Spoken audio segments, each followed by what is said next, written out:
Hi, welcome to Talking About. Today we are talking about The Preacher's Son, which is also the title of the autobiography of my guest, Marc Adams. Welcome. Nice to be here, thanks. Okay, well, the book begins on a rather cheerful note.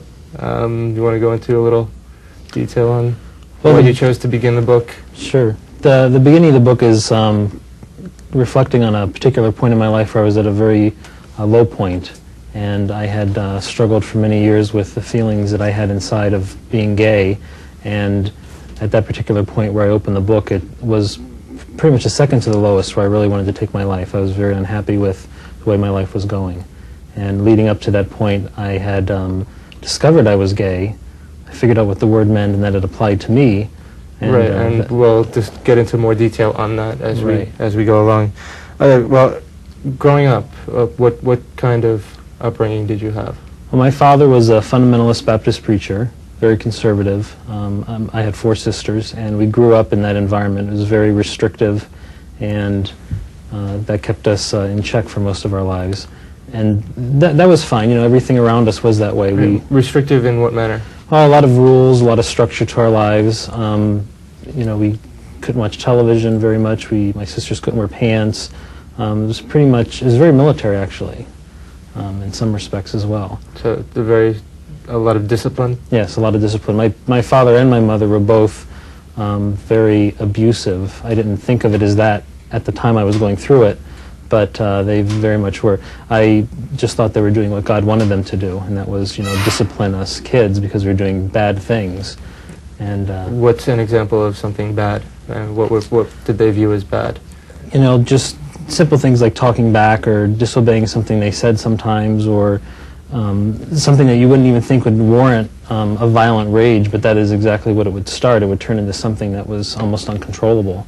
And I talk a lot about my father in this book. My mom's abuse was more emotional and spiritual as well. They used the Bible against us in many ways, and that was difficult as kids to go through. But again, we thought they were doing the right thing. So there wasn't much to rebel against with it. Right. It must have been very isolating. Yes, it was. I mean, it was hard enough being a preacher's kid, because there's a lot of expectations and pressures from that. But also being the only son, there was pressure with that. And then also having this restrictive environment, we really couldn't even have friends outside of our family. So my sisters became my best friends, and kind of kept to ourselves. You know, the world thought we were just the great, perfect little Christian family, but as soon as the doors to the house closed, or to the church, it was a whole different world for us. When did you first start to sense, aside from that sense being different, at what age about did you start to feel even more isolated or more Well, I kind of figured when I was 4 that I was different from everybody around me, but I wasn't sure what it was. And as I got a little older and matured, sort of maturing sexually, I could tell that I was attracted to other boys. And this seemed kind of odd to me, and we weren't allowed to talk about sex at all in our house. Anything we saw on television, if it even involved a kiss between a man and a woman, we had to turn off. So I didn't dare bring up anything sexual. But when I was about 14, I was in a church service, and the preacher at the church service, it wasn't my father, it was another minister, he started talking about a new disease that had been recently talked about, and he was talking about AIDS. And he started explaining what a homosexual was. And I knew then that's what I was, because I had those feelings. I was attracted to people of the same sex. And that was my big realization of that. The downside to that was that he mentioned also in that sermon that homosexuals are child molesters, and they will grow up and they will get this new disease, AIDS, which is God's punishment, and that's how God is going to eradicate them. So that was very difficult for me to hear, you know, as a 14-year-old, that was what my life was going to turn out to be. And I felt very alone after that. I wanted nothing more than to die. Right, and because of the environment that you'd grown up, did you add to that with a self-imposed isolation of sorts, or was there anyone that you could reach out to? There was no one I could talk to. I couldn't talk to my parents about it, and I couldn't tell my sisters because I was embarrassed and ashamed. After I figured out what it was, you know, what I thought was the worst sin possible, and the road I was about to take was just really too much for me. Okay, and no conscious decision of turning onto that road? I never remembered making a choice, and that frustrated me because the preacher clearly said that it was something that people decide to do, that it was a sin that people choose, and I never remembered doing that. You know, it had always been that way for me. It was very natural. Right. And what about friends at school? What about school? I was in public school until I was in 5th grade, and there was one friend in 4th grade who, his name was Stephen, who we became best friends right away. But the bond that we were connecting on was actually the fact that he was also gay. We didn't know that then, we just thought we were getting along very well.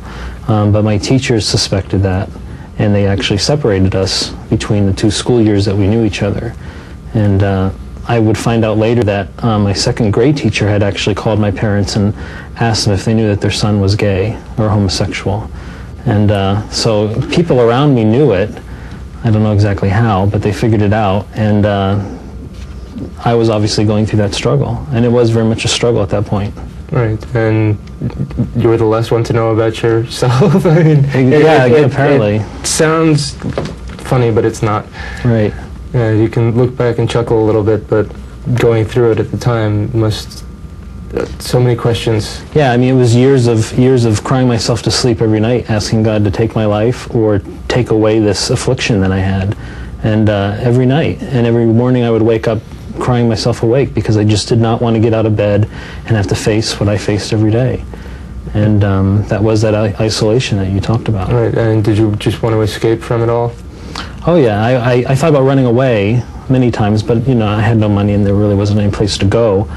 But ending my life was definitely an option that I always had in my mind. I always felt like that would be the only way I could get out of it.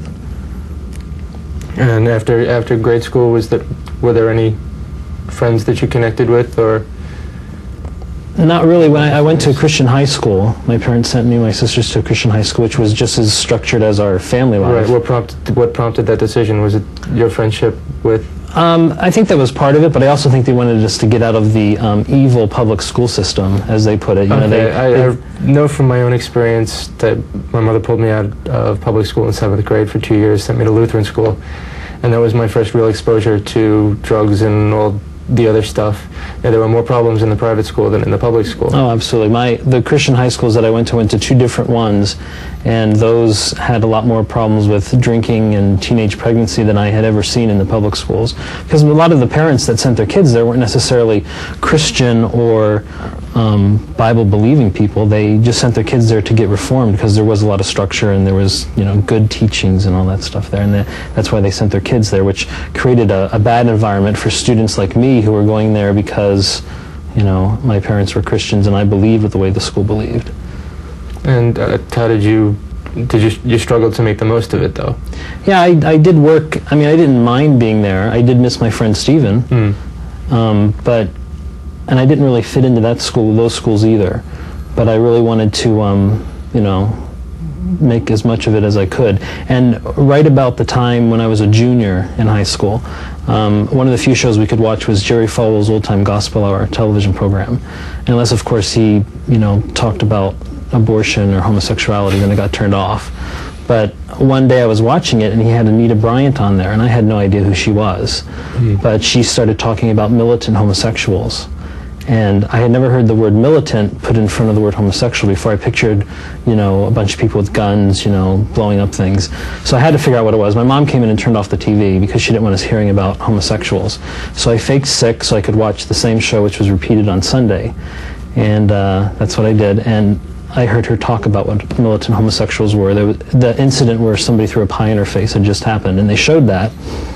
And after hearing all the hatred come out of her, I thought that was, you know, well deserved at the time, because what she was saying, she was talking about me personally, and I knew it then.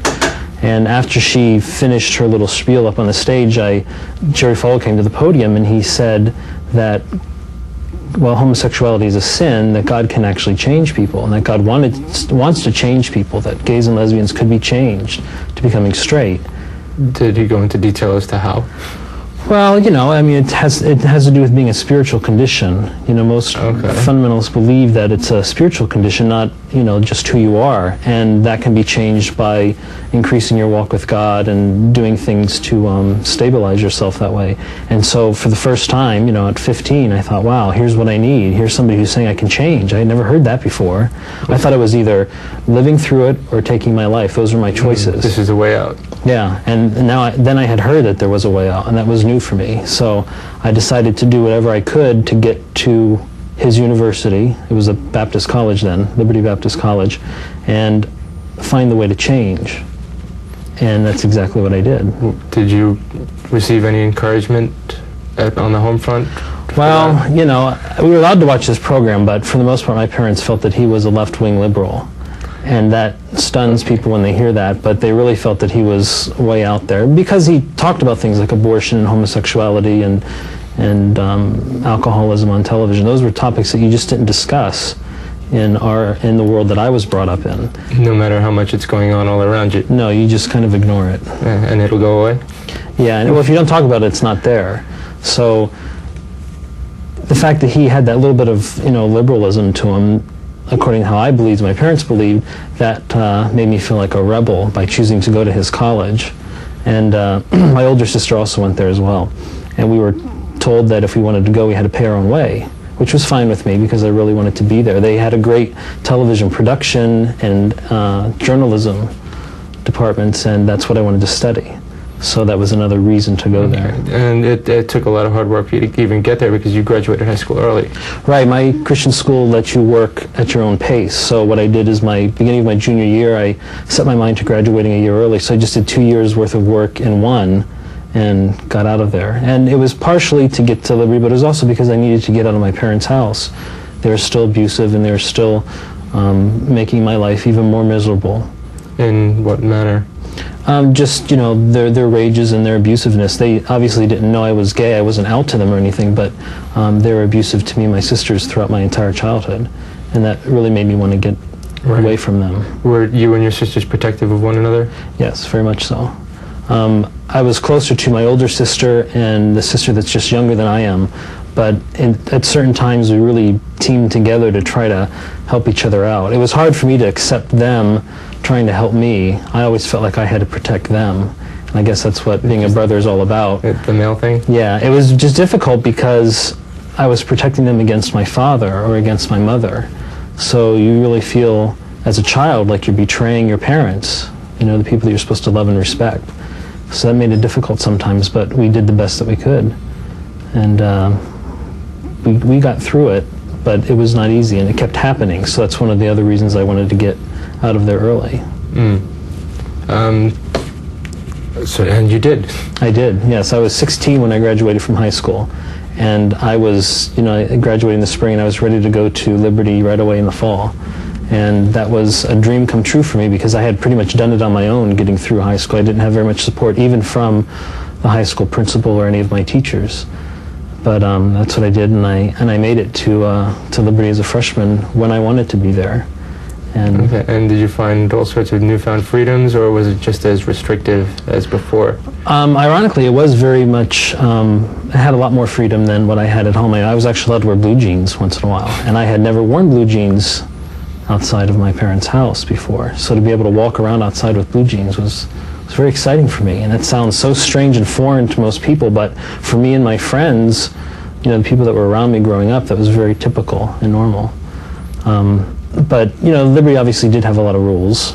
You couldn't have TVs in your dorms back then. You couldn't go to movies. You had curfews, and there was, you know, requirement for attendance at church services and chapel and on and on. But it was there was a lot more freedom there. And I enjoyed it. I wanted to be there. I, of course, had to get a job because I was paying my own way. I was just going to get into that. Yeah. And did you find one? Yeah, I was looking through the student newspaper, seeing if there's something on campus, because I didn't have a car, because freshmen couldn't have cars.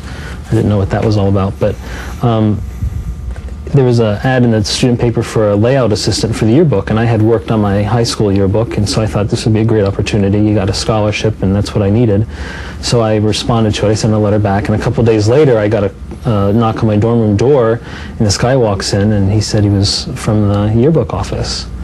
and he had got my letter and he was interested. And for the first time in my life, my heart started pounding, I started sweating, I was concerned about what my hair looked like. I had never experienced it before. I was smitten, actually. That's the best way to put it. And I wasn't sure if he felt the same way, but I kind of felt like he was uncomfortable around me. And I did end up getting that position, and this guy, his name was Todd, became my best friend. We spent a lot of time talking and sharing and becoming friends while we worked on the yearbook. And he was my first real best friend where I could actually open up and talk to him about things. I shared with him about my growing up years with my parents, and he was the first person that identified for me that what they were doing was abuse and not just... Must have taken a lot of the load off. Yeah, it was very traumatic for me. I mean, for 3 days, my whole body just shook. I had to lay in my bed because I couldn't move, because I had to accept the fact that they were, abusing me and my sisters, and that was a big... I had to switch gears on that. And you had previously just accepted it as norm? As being something that God wanted them to do. All parents do this? Exactly. And that's how all my friends have been treated the same way, because they all believed the same way. So it was normal until I got somebody from the outside's opinion. So that changed everything. But there was, I obviously couldn't talk to Todd about being gay. That was one thing I wasn't ready to talk about, because they have a rule at Liberty that even if you were suspected of it, you could get kicked out. You pick up the phone, call your parents, and tell them that you're coming home because you're gay. Or you could go through their counseling center and get cured. So that I didn't want to jeopardize my position there, but I was also kind of putting a block in my relationship with Todd, with being his friend, because I felt like there was that other little part of me I needed to share with him. I eventually did open up to him and tell him, actually I asked him if he ever felt different than everyone else, and he said yes. And I asked him how he knew what I was talking about, and he said that he knew, and he wanted to know why I didn't think he knew. So that started opening a door. I was relieved to find that somebody else that I was close to actually felt the same way I did. That relieved some of the isolation, you're not alone? Yes, it did. But then the second part of that was that we had to be careful not to fall out of our walk with God and do something foolish. And so we made the decision to do that, to make sure that we didn't do anything, bad. Was that, did you succeed? We succeeded for about 4 days, I think. And just, nature kicked in. And it wasn't exactly how I thought it would be. It actually happened in his dorm room, which was very foolish because any of his roommates could have walked in. But it turned into something very traumatic. He was there to be a preacher. He felt like by doing what he had done with me that he had given up his opportunity. I, of course, was operating under the paranoia about AIDS that I had been taught. I thought I was just going to get it right away and die, and that was very difficult. We did manage to salvage our friendship and move on, but we even tried to get each other girlfriends and make each other accountable to God and what we were believing in, and that lasted for about 2 months. And we finally just broke down and said, what happened before is exactly how we felt inside. We each felt like we wanted to do it. It wasn't something that we didn't want to do. And so we kind of backslid, to use a fundamentalist term, and started, developing more of the sexual side of our relationship as best as we could. There wasn't very much privacy. But, yeah, I can imagine.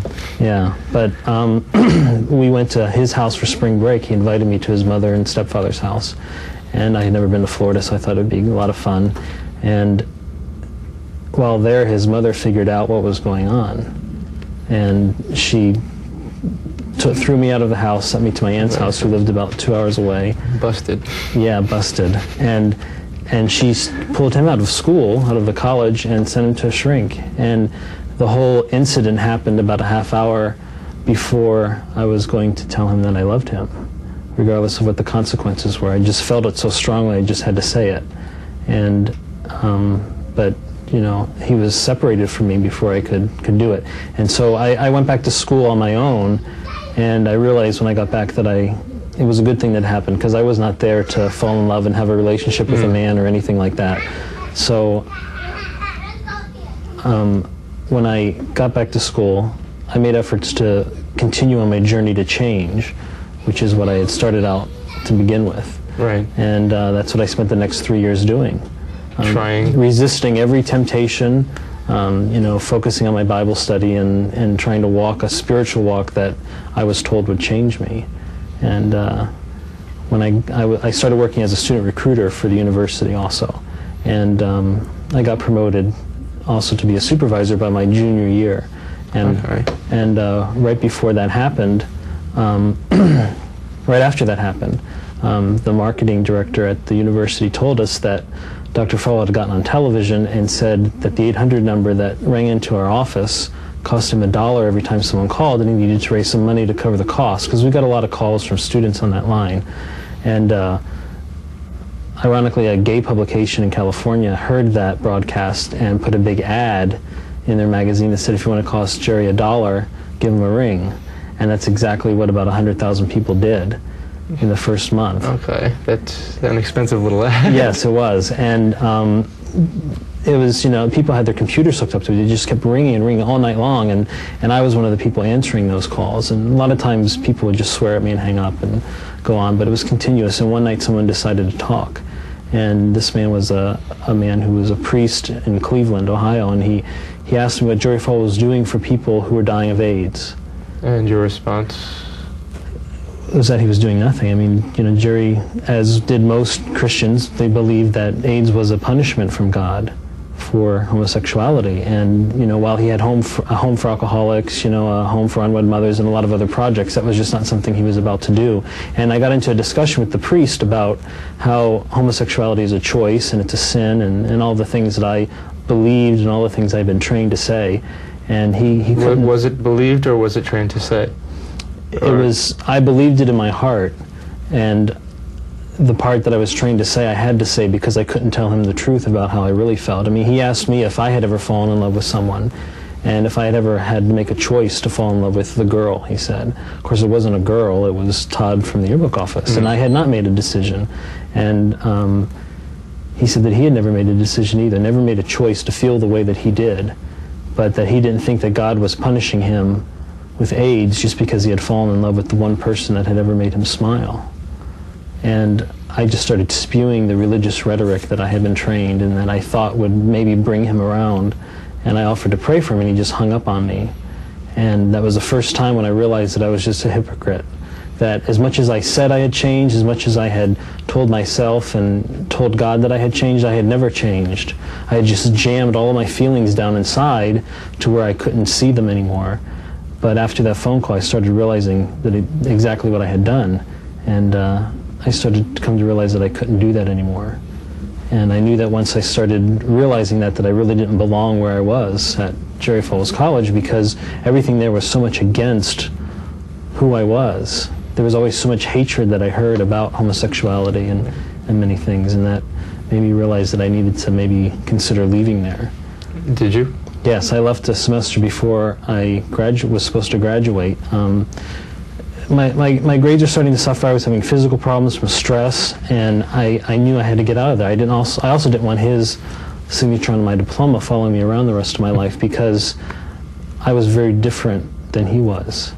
And so I decided to leave, and my original plan had always been to move to Los Angeles. Why Los Angeles? I didn't like the East Coast very much. I liked sunshine weather. I liked, you know, opportunities for employment were better there, and I just always thought that would be a great place to live. But you can't make the switch from Lynchburg, Virginia to LA very easily. You have to have a little bit of money, because it costs about $2 more a month to live there. Right. And so the only thing that I could do was to consider going back to my parents' house, getting a job and working until I could move, and that's exactly what I did. And to me, that was really kind of a triumphant re-entry for me back into their lives, because I had not seen them very much in the 4 years I was at school. But when I went back there, for me it was affirming, letting them know that no matter what they had done to me, I had become my own person, and all the things that they had done to me had not screwed up my life for good.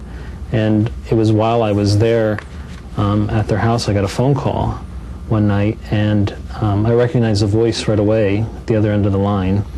And I wasn't sure I wanted to talk to this person, but it was Todd from the yearbook office after about 3 years. And he wanted to apologize for not being a better friend to me. And he also told me that he had gone through some major things in his life that had changed him. And I wasn't quite ready to believe him, because I was still probably very angry at him for doing exactly what he had done, you know, just kind of dropping our friendship. But I did agree to meet with him, and we planned to take a little side trip to Los Angeles. I was going to get ready to go out there to find an apartment and get ready to move. Just kind of scattered out. Yeah, well, we didn't want to meet in our hometowns because our families were there. We wanted to meet on neutral ground where we could just be comfortable and possibly restore our friendship. And one of the first things I said to him is, we can go and try to become friends again, but I just don't want to do anything with you. I just want to be a friend. And that lasted for about 4 minutes after we got into the hotel. But the thing about it is when I saw him in the airport after not seeing him for several years, the same love that I felt for him when he left me at my aunt's house 3 years earlier was still right there. It was just as strong, and it was what I had been looking for in all the other little meaningless relationships that I had pursued in between that time. And I just knew after being around him for a couple of days that he was the person that I wanted to spend my life with. I knew that I had always loved him and I would always love him. And so on Tuesday of that trip, we arrived on Saturday, and by Tuesday I was ready to ask him to be my lover, that I wanted to share my life with him. And before I could ask him, he asked me. And that was 9 years ago, July 9th. Wow. So that's an important part of my life. And that's obviously a big part of the book is our story, the love story part of it, but it's also about me coming out of fundamentalism. I also continue to talk about how I got through dealing with what I believe is the cult of fundamentalism. And self-acceptance. Right, exactly. Getting rid of the self-hatred and becoming strong enough of a person so that I could come out to my family. And that's one of the big reasons why I wrote the book, is because I know that very few people from fundamentalist backgrounds have been able to come out of it. Right, and you've been helping people? Yes, absolutely. I have lots of letters and lots of emails. Right, and we have the email address on the screen right now. Great. So, and that email address goes right to me. So I try to make personal attempts to respond to each one, because it's important to me. That's why I wrote the book. Okay. So. And well, we're just about out of time, but in closing, I'd like you to read something from the book, from the very end of the book, if I can find the page. Well, you can find the page. Okay. This is a poem called "These Chains," which I wrote a little bit before I finished this book. But this talks a lot about my life and where I feel that I've come from. I can remember the day when someone first told me what I felt in my heart should be gone. I remember the embarrassment, the grief, and the wondering as I questioned why God made me wrong. I wonder if they know what they stole from me, how they robbed me of the joy of my youth. They forced me to wander in a dark place full of pain that could not be soothed. I finally found my way back to life as I learned what it means to be gay. Whenever I feel those chains on my soul, I break them and throw them away. Marc Adams, thank you for joining me today. The book is called The Preacher's Son. The email address, or you can write to me, or you can email me. I have the address at the end of the show. And thank you again. Thank you. And we're out of here.